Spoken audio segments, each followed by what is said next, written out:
everyone and welcome back to my channel. This is Dr. Arya और अब हम MBBS के लेक्चर्स की सीरीज स्टार्ट करने वाले हैं। जो हमारा पहला सब्जेक्ट जो है वो है पैथोलॉजी का।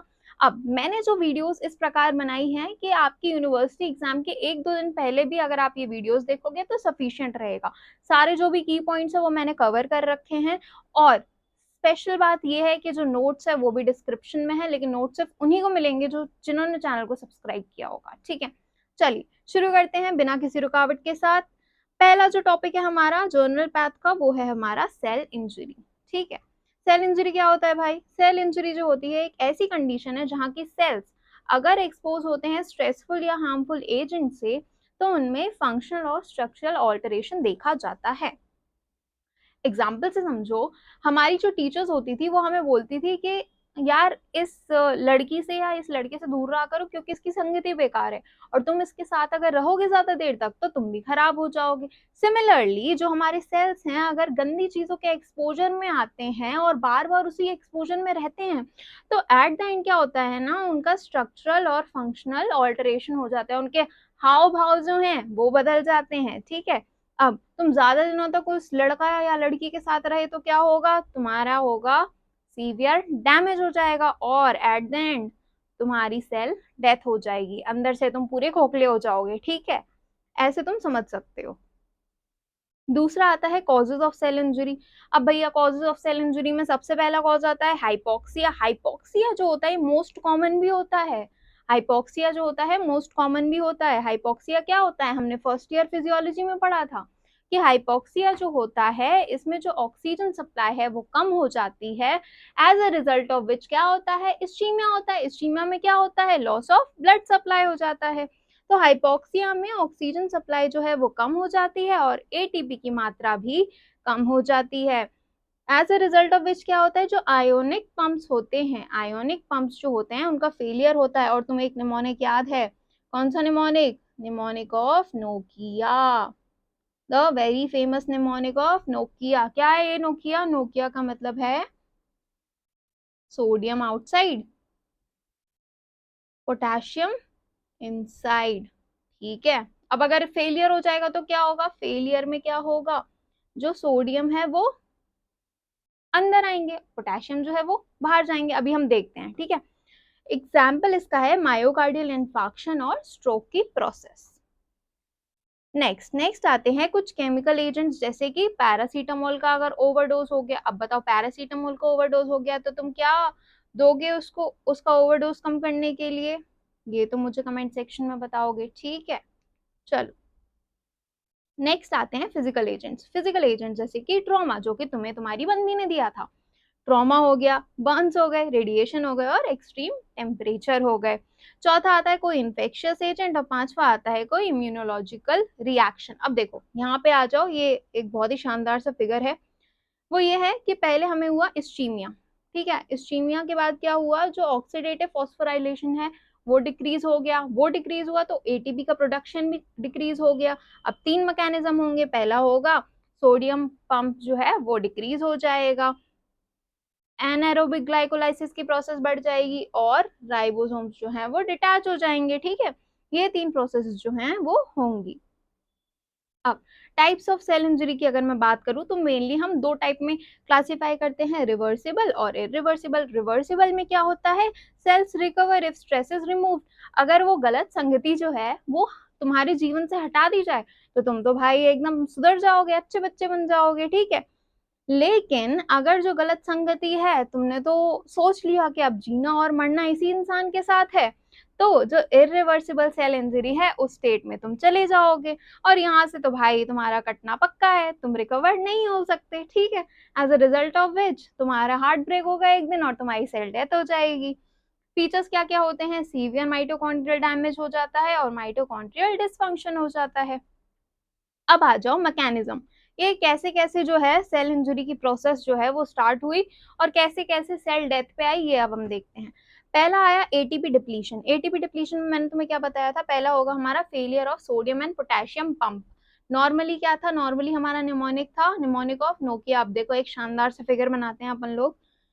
ये जो है एक शानदार सा फिगर मैं बना रही हूँ तुम्हारे लिए। जो कि बहुत शानदार तो नहीं है लेकिन फिर भी। यहाँ पे नॉर्मल साइड लिख लेते हैं, ठीक है।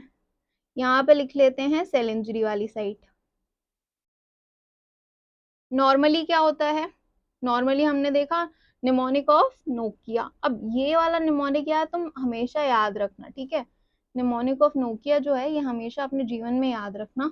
नोकिया का मतलब होता है सोडियम जो है वो आउटसाइड एंड पोटेशियम जो है वो इनसाइड। सेल इंजरी हो गई, क्या होगा, सोडियम जो है वो अंदर जाएगा, पोटेशियम जो है वो बाहर जाएगा। As a result of which क्या होगा, as a result of which cell swelling होगी, सेल स्वेलिंग होगी। अब इसको एग्जाम्पल से अगर मैं समझाऊं, जब तुम छोटे थे तब तुम क्या करते थे, एक किशमिश लेते थे, छोटी सी किशमिश नहीं, बहुत सारी किशमिश लेते थे तुम अपने हाथ में, और उस किशमिश का तुम क्या करते थे, वो किशमिश को तुम एक ग्लास में डाल देते थे जिस ग्लास में बहुत सारा पानी होता था। फिर तुम देखते थे कि जब तुमने वो किशमिश जो है वो रात भर सोख करके रखी, सुबह तब तुम उठते थे तब तुम देखते थे कि जो किशमिश है उसका साइज जो है वो इंक्रीज हो गया, as a result of which उसमें स्वेलिंग हो गई, राइट। सिमिलरली जो सेल है उसमें भी स्वेलिंग हो जाती है। दूसरा मैकेनिज्म क्या पढ़ा था, एनारोबिक ग्लाइकोलाइसिस होगी। एनारोबिक ग्लाइकोलाइसिस होगी तो क्या होगा, लैक्टिक एसिड का फॉर्मेशन होगा। और पीएच जो है, पीएच की मात्रा, पीएच का फुल फॉर्म क्या होता है, परसेंटेज ऑफ हाइड्रोजन, उसकी मात्रा जो है वो कम हो जाएगी। दूसरा मैकेनिज्म, दूसरा आता है mitochondrial damage. And we all know क्या, कि mitochondria is the power house of the cell. कुछ और पता हो हमें नहीं पता हो, हमें ये जरूर पता है mitochondria is the power house of the cell. चलो, इसमें क्या होता है, एटीपी सिंथेसिस जो है, अरे भैया जिससे एनर्जी बन रही है वही चीज जो है वो हैम्पर हो गई। फिर क्या होगा, नेक्रोसिस और अपोप्टोसिस, दो ऐसी चीजें जिससे तुम्हारा शॉर्ट नोट आता ही आता है, जिससे तुम्हारा शॉर्ट नोट आता ही आता है, और अगली वीडियो में हम इनके बारे में डिस्कशन करेंगे, तो इन्हें हमें अच्छे से पढ़ना है। और फिर क्या होगा, साइटोक्रोम सी का रिलीज होगा, as a result of which जो अपोप्टोटिक पाथवे है वो एक्टिव हो जाएगा, ठीक है। तीसरा आता है लॉस ऑफ कैल्शियम हीमोस्टैसिस। इसमें क्या होगा, जो इंट्रासेल्युलर कैल्शियम है, जो कैल्शियम अंदर है वो बढ़ जाएगी, as a result of which जो मेम्ब्रेन और डीएनए है उनका डैमेज हो जाएगा, उनका इमोशनल डैमेज हो जाएगा। चौथा आता है ऑक्सीडेटिव स्ट्रेस। अब ऑक्सीडेटिव स्ट्रेस में क्या होता है, जो रिएक्टिव ऑक्सीजन स्पीशीज होती हैं वो कॉज करती हैं लिपिड पर ऑक्सीडेशन और डीएनए डैमेज, ठीक है। पांचवा आता है तुम्हारा मेम्ब्रेन डैमेज। मेम्ब्रेन डैमेज में क्या होता है, तुम्हारी जो इंटीग्रिटी है वो लॉस हो जाती है, और एंजाइम्स जो है वो लीक करने लग जाते हैं, और as a result of which final result क्या आता है, नेक्रोसिस की जो तुम्हारी प्रोसेस है वो होने लगती है। चलो अब आ जाओ मॉर्फोलॉजिकल चेंजेस में। मॉर्फोलॉजिकल चेंजेस में भी दो देखते हैं, रिवर्सिबल सेल इंजरी के और इरिवर्सिबल सेल इंजरी के। रिवर्सिबल में हमने देख लिया कि सेल्यूलर इंजरी होगी, भाई देख लो ये जो डायग्राम है इसमें यहाँ पे क्या दिख रहा है, यहाँ पे दिख रहा है कि जो सेल्स जो हैं वो स्वेल अप हो गए हैं, सेल की जो साइज है वो इंक्रीज हो गई है, ठीक है। और क्या होगा, फैटी चेंजेस दिखेंगे जिनमें एक्यूमुलेशन हो जाएगा लिपिड ड्रॉपलेट्स का।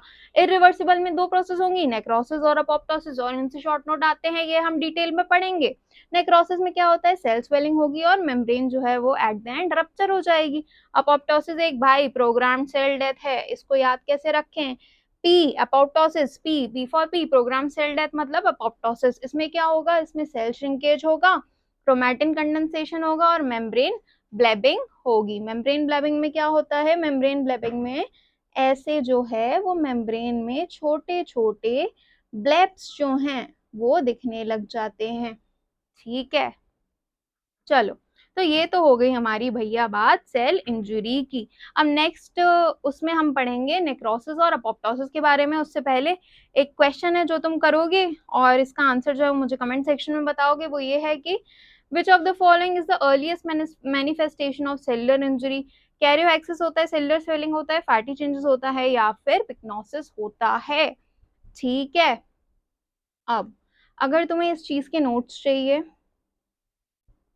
नोट्स तो भाई डिस्क्रिप्शन में अवेलेबल ही हैं, बट सब्सक्राइब करना पड़ेगा उसके लिए, क्योंकि मैं चेक करूंगी किस किसने सब्सक्राइब किया है, किस किसने नहीं किया। जिसने सब्सक्राइब किया होगा उसी को मैं लिंक ग्रांट करूंगी, ठीक है। तो सब्सक्राइब कर दो और नोट्स जो हैं वो तुम्हें मिल जाएंगे, ठीक है। और हाँ, कमेंट सेक्शन में एक बार पीडीएफ और लिख देना तो मैं एक बार क्रॉस चेक कर लूंगी, ठीक है। So this was all about the cell injury part. Okay, next video में हम डिस्कशन करेंगे नेक्रोसिस और अपोप्टोसिस के बारे में। Thank you.